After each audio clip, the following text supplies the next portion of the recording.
Hello everyone, today I shall be doing a review on the OP1we. Now I know I got it ages ago and I apologize for the very late review, but I personally prefer quality over the quantity because it's not really as great for me and it also makes me very stressed out.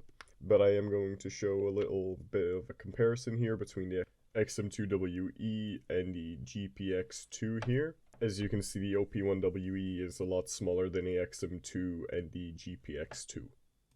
Now to talk about the packaging of the OP1we, and I will say this is one of the better experiences I have had unboxing it, where it actually made me feel like, oh, this is a mouse made with care, and also there is a little white letter which holds the sensor skate, which you can apply because it's not pre-applied to the mouse. You can choose if you want it on or off.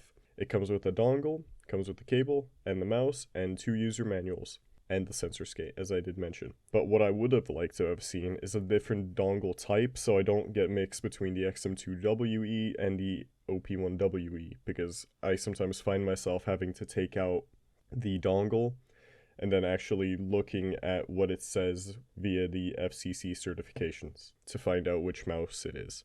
The performance between the XM2we and the OP1we is the exact same. There is nothing that would improve or degrade the overall performance of either mouse. Now we'll talk about the OP shape in comparison to the XM shape.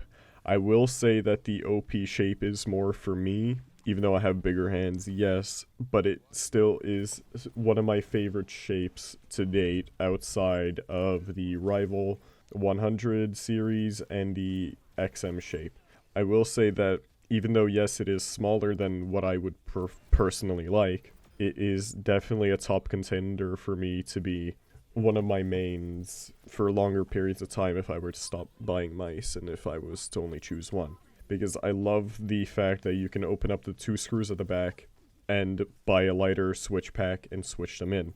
But personally, I have not had an issue with the normal Kailgo switches that are in the OP1. People say they're too heavy. Personally, I like that, so I don't actually misclick it. But most people might like it lighter, but there is always an option. Now, there is a daughter board you can buy off of, I'm not sure where it was, I think it was Taobao maybe, or Panda Buy. But you can get yourself a daughter board for the main clicks, where you can actually swap them out with mechanical switches. So it has some options for modability. The OP1 comes in at an astonishing 73 Great British Pounds on the Overclocker's website, where the XM2we comes out to around 80 Great British Pounds, which I will say is a better deal overall, but you are getting basically the same performance and, in my opinion, a better shape for your money. Now here to talk about the modability of the OP1we.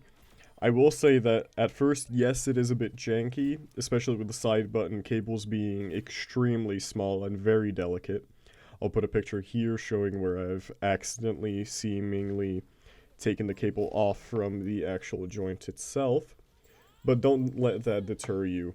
This is a great mouse to start modding with as it's user-friendly, and when the OP1 wired comes out, there should be a bit more modability functionality for you to use different kinds of main switches, but I will say just try to be a bit careful with the side button cable because it is extremely delicate, and yeah, just be safe and don't overdo anything as I have here, as this will no longer give you side buttons to use anymore. And now I shall leave you with my little clip dump, and I hope you enjoy my review, and I will speak to you guys about the G Pro Superlight next time. I'm going to see